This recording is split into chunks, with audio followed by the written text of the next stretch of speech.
welcome. Tonight we are here at the New York City International Film Festival opening gala. Check this out. Oh, watch the Aladino show! Yeah! The Aladino show! Oh, how exciting! This is a famous actor right here. But we would all just have to watch your show. Oh, it's about to begin. It's going to be a lot of fun watching. Aladino TV! Beautiful. Kiss me again. Passion commune.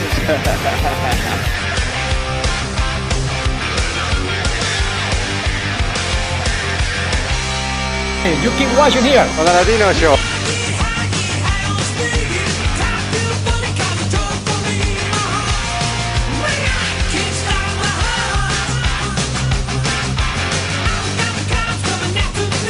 Very Listen, busy. it's all about these sneakers.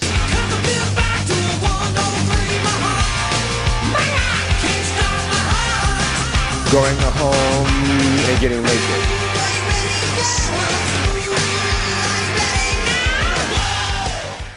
Years. 7 years. And we are here at the gala, the opening night gala. Yes, and the DGA, and it's the last time the DGA is going to be. But you look younger every year. So. Yes, thanks to the festival. Thank you, Aladino. The next film this evening is an intimate portrait of two of Britain's artists, Rose Wiley and Roy Oxlade. And this captures 2 years preceding Rose's exhibition at the Tate Modern in London.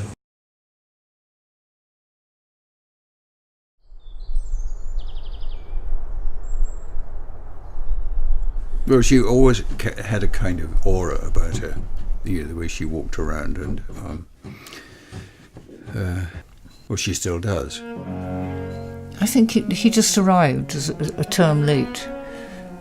She came through the door, late of course. And he was very good at talking to our tutor, I can remember that. He had a sort of enormous confidence. Talk me a little bit about the process of creating the movie. This movie? Well, I don't know that, I mean, the process is to finding somebody that trusts you so much that you start a very intimate relationship and you're able to spend time with her and really not ever force anything and just let things happen, have the time to make it, to capture what the intimacy of life, of people, and they happen to have an extraordinary story, and it also happened to be that I, by luck, sort of fell into the right and the wrong time at the same time. When you see the film, you'll understand, but it's the kind of film that you don't make because you want to make a film. It's the kind of film that you are at some point ready to make, and then everything falls into place, and you're able to make it. And I thought I was rather just stunned. And I think about 2 weeks later, I asked her to marry me. And so she said yes, and so there it was. How long it took you to produce it? I think that the shooting went on for about, I think it was 2 years, not continuously. Obviously, there was intervals, and then the editing took about 1.5 years after that. Hello, is there any way in? I'm Rose Wiley and I'm out here. I'll come and get you one moment. I'm at delivery. Okay, okay. And the experience that Rose presents is a completely authentic, highly sophisticated, and very sensitive vision. When I look at her paintings, I think of those other who have changed the way we think about painting in the last 20, 30, 40 years. How do you pick the cast of the movie? Well, I didn't pick them. It's sort of like they picked me in a way. I just met them through a circumstance, through my sister, who's a painter and who was very interested in this woman's work. And she sort of like invited me to have the access to be able to go and meet with her and see what went on from there. When I got to their house, I immediately fell in step with her and with her husband. She can turn knowledge and acute observation somehow into work which accepts those apparent facts and yet then switches through metaphor into a new thing.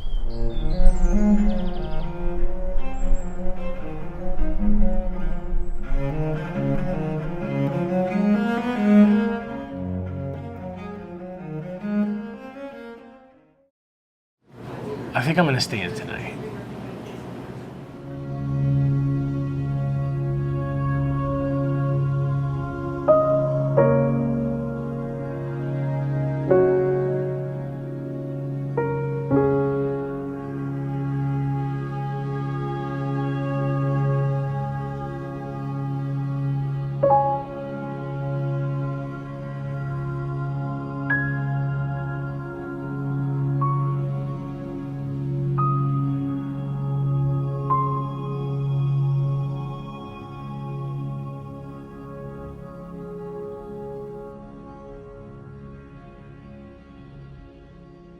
What's the name of the movie again? The movie is called The Weekend. It is a short film that's going to be premiering on Thursday. And yeah. What happens on the week? What happens on the weekend? A lonely man takes in a drifter and discovers a dark secret. And actually, they both end up helping each other. What secret did you discover? The secrets that I discover? It's a secret, right? It's a...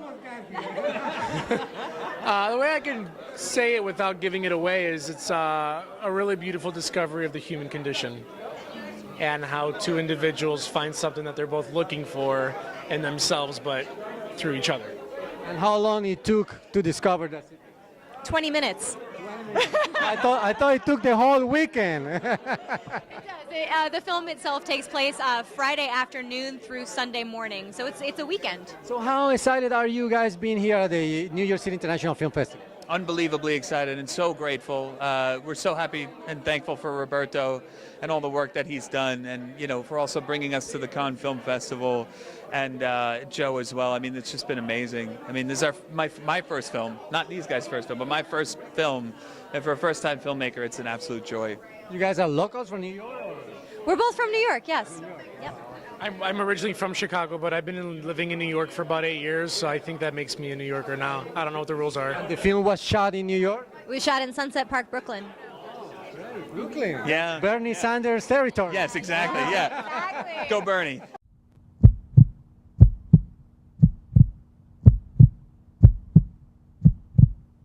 Back in the day, it meant something to say, I worked in Harlem within hospitality. And it's about restoring that. Eventually, the next generation of entrepreneurs to say, I started in Harlem.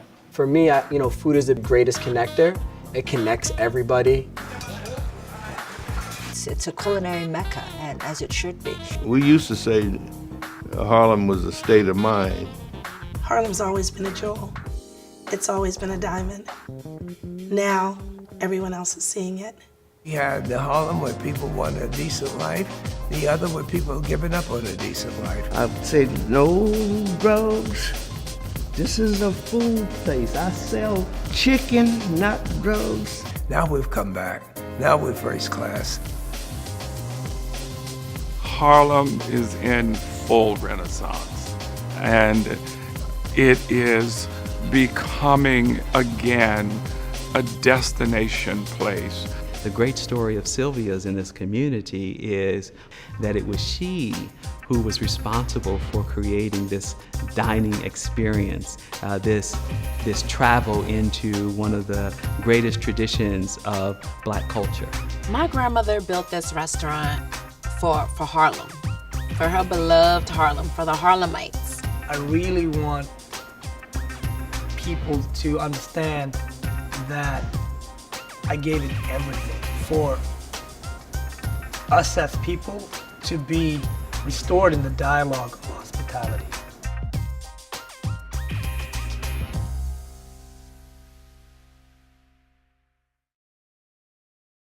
And you are business partners. We are the owners of Powerhouse Productions, which is a full-service production company, and we've been in business for 13 years, and this is one of the highlights of our career. Yes. for the Harlem on My Plate. Harlem on My Plate is a film all about Harlem's rich culture, diversity, the food scene, and just what makes Harlem so special. That's why Bill Clinton moved to Harlem. That's right, baby. That's the reason. The food is good. Yes. So what made you, how it came out the idea? How the idea came out about to make the movie? Well, I think that when you look at Harlem, it's always been a very exciting place, right? Fashion, people, food. So now with the new Renaissance, food is at the forefront of that Renaissance. And no matter who you are, where you come from, we all have to eat. So everything is better uptown, baby. It's funny because Harlem has become a great melting pot. If you look at the face of Harlem, it's not the face of Harlem that it was 10, 15 years ago. So everyone's up there. There's African American, there's Hispanic, there's Asian. And one of the common denominators that we all have is that food is the thing that makes us, tick. I can sit down with you and not know you, but if you put some bread in front of us, we'll break bread and have a great conversation. Now that you mentioned that, you brought up a very important point. When Harlem becomes a melting pot, doesn't lose the Harlem identity? Oh no, there's certain cultural things up there that are always going to be a staple. There's churches, there's museums, and as long as you don't lose those things and you stay true to who Harlem was back then, you can bring everybody in and let them learn to appreciate the culture. Because we don't want the Harlem to become the new Lower East Side, or the new East Village, or the new Greenwich, No, you're right. And because of the new developments that are going on. And the thing that we found just by what you're saying is so important, we make sure we put Sylvia in the film, and there's also Marcus Samuelson with Red Rooster. But we tell the story. There is no Red Rooster without Sylvia's. So we all look at the stepping stones, and it's important to keep the integrity. So how long it took the whole production to finish and from start to... I'd like to say this was one, it was a labor of love, but two, it was one of the quickest turnarounds because, once we decided, let's do something to help kick off the food festival in Harlem, and it was 8 weeks before the festival, and we just started making phone calls, putting it together, on every shoot together, in the edit rooms, and so a vision became a reality within 8 weeks. My name is Joe G, and I'm a compulsive gambler. Get out of this, Joe, before it's too late.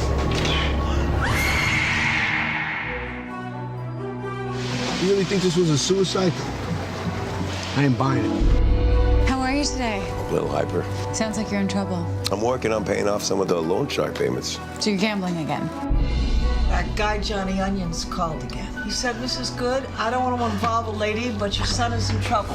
The word's out everywhere. You got no action here, Joe. You're locked out. You're 25% down last month. I will bring it in on Monday. Beth, don't get mad, okay? You're canceling? I have to finish my report. My wife left me 6 months ago. The first time out in a long time. You owe everybody money out there. You keep taking shots at people, and someone's gonna crack your head open. Don't get in my way, Al. Don't get in my way. You remember that night we spent together last weekend? I know I'm never gonna forget it. When was the last time you just did something stupid? What we did was a mistake.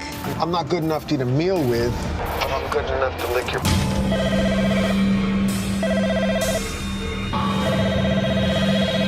Stop calling her! I'll call the police. The number is 8600. Can you do that? I'm gonna be here. Be here Friday. What exactly is your relationship with Billy Lotto? It was just one night. You are gonna talk to me in one way or another. I don't have it. If I had the money, wouldn't I just give it to you? You made them look foolish. They can't have that. What am I supposed to do? You should run. What is it? What's wrong? We gotta get out of this place right away, right now. When are you going to tell me what's wrong, huh? You might as well just clean out your desk, Joe. No. Are you gambling? You always said that you would help me. You're talking about me killing somebody. What happens next is on you. You got one of two choices here. Either surrender or you die. Don't let me go.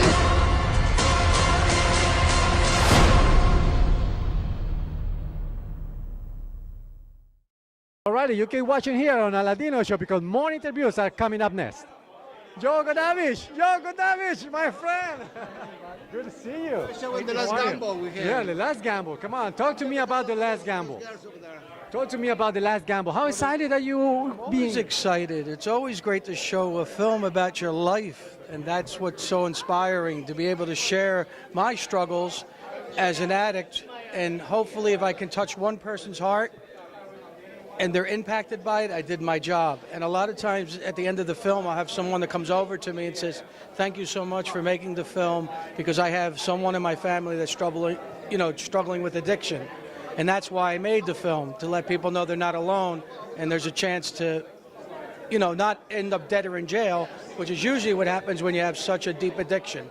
So tonight you're not in the competition because you already won so many prizes for the movie. How do you feel after that the movie came out? Do you think that they really represent your character in that movie? Yes, I was very happy with Stephen Bauer as the lead actor. He's handsome, for one thing, but also he's a boy in a man's body. And to have that character be likable was very important to drive the film. Because if he would have just been someone that wasn't likable, the film would fall flat. But the fact that he's a likable character, you vote for him and you want to see him survive his struggles with addiction. And when you see the film, you'll see he goes up against some pretty horrible, tough characters. All right, Diogo Davis, pleasure to see you again. Thank you so much. The New York City International Film Festival.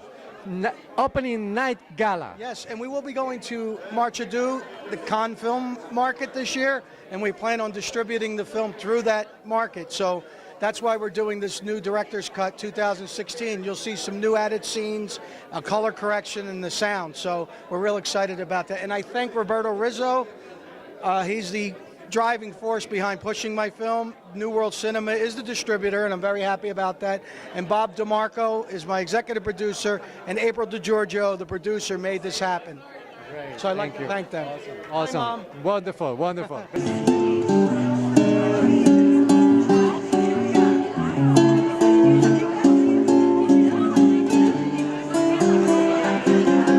Charles Davis. I'm the producer for A Lousy Summer, which is a short showing at in the 5 p.m. block tomorrow.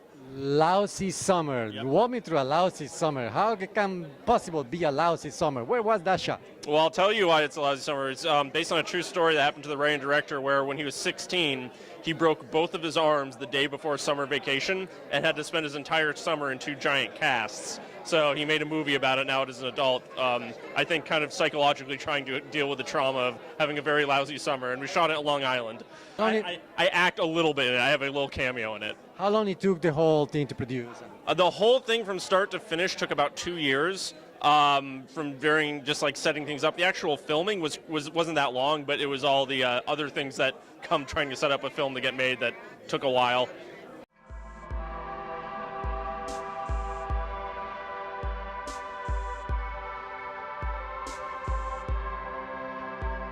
There'll come a time in your life when the odds will be stacked against you. When it happens, you have to define the moment and not let it define you. You may not believe it now with everything that you have in front of you, but it will happen. Mark my words, it will. In that moment, you have to put aside everything and let go of what's irrelevant. Then and only then will you know who's truly loyal to you.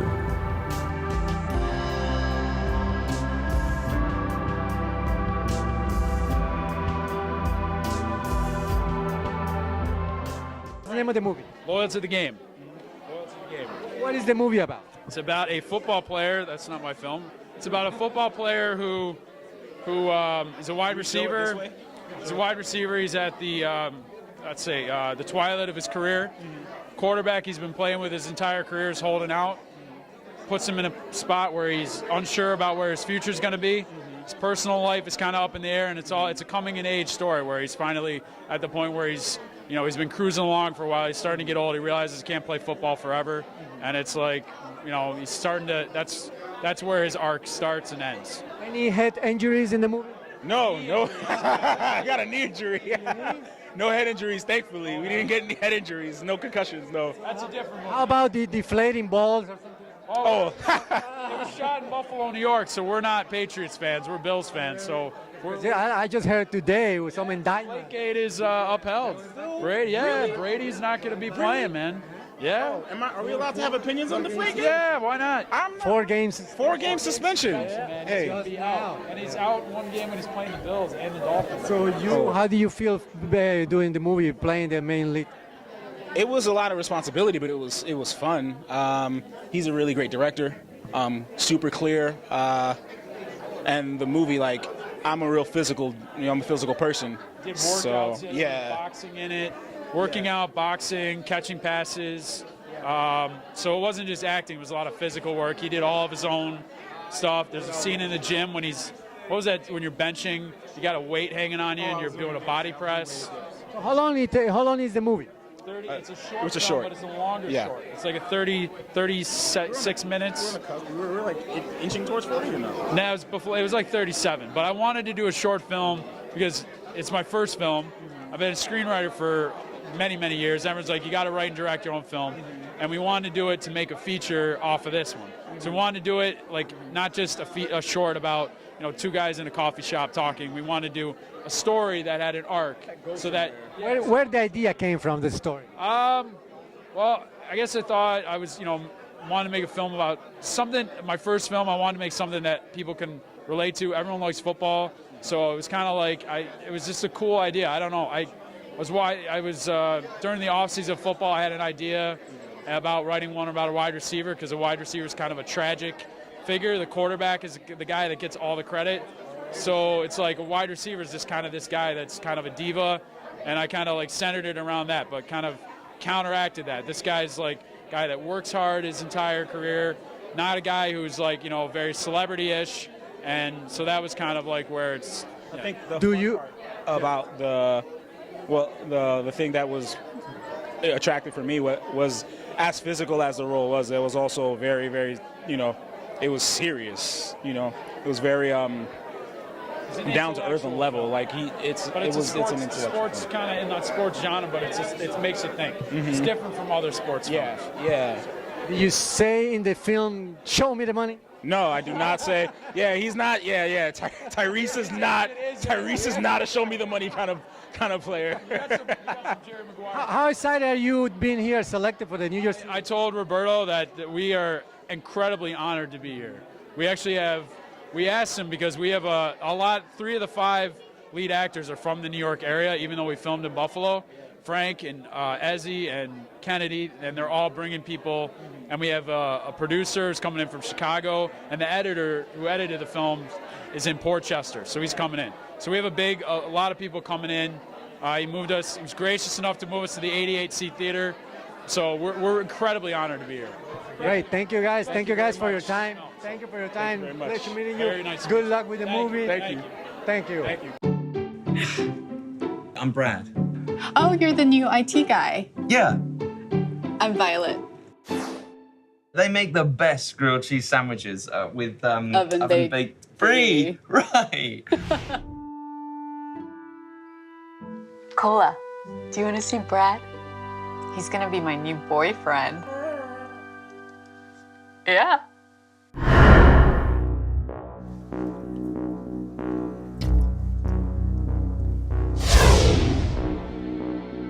I thought we felt the same.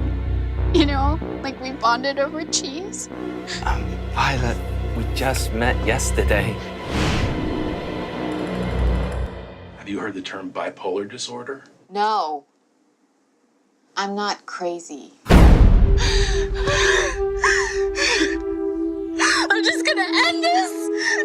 Violet, that window doesn't open. Fuck!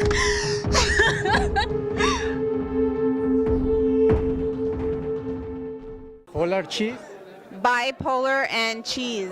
Bipolar and cheese. And what is it about, bipolar and cheese?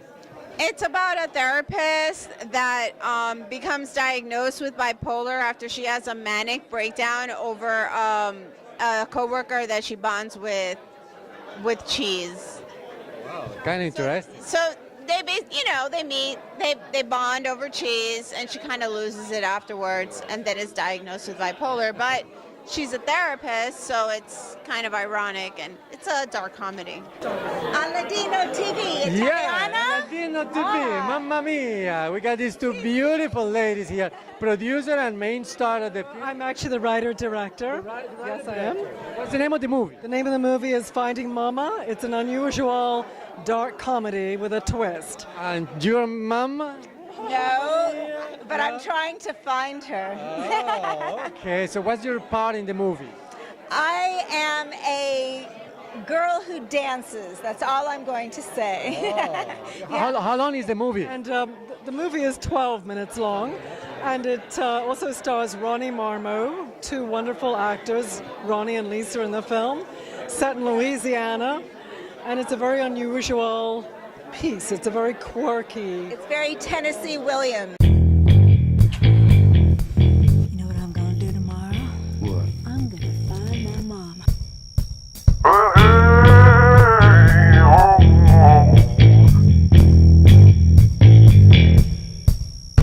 What you need to do one thing for me. That way you can be sure and be in the driver's seat. We're not related. Shit, I sure as hell hope not. That's weird, baby. I love you. I need to feel the freedom in my hair. Shall come a long way since Jack in the Box.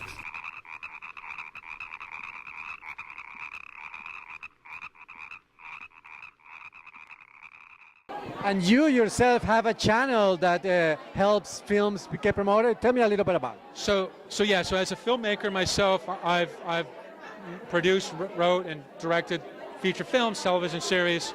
But I started Dolce Channel as a proper channel for distribution. I have over 2,200 hours of programming, from feature films, documentaries, to television series, and we distribute that over the top. I'm very excited. 7 years, and it's growing. We get more experience. We get a lot of celebrities coming, a lot of people. We give a lot of opportunity to a lot of filmmakers. That's was always my goal, to promote new indie films. That's always my number one goal. Yeah, I saw and we are reaching all over the world. All over the world. Last year we have a William Shatner here. The DGS, a beautiful movie theater, and I'm trying to promote and give opportunity to as many filmmakers as we can. Sometimes more than we can achieve. No, but it is crazy. But Absolutely. Thank you very much for all your support, Aladino, all those years. 7 years. Do you remember the first year that I came? We got to do our...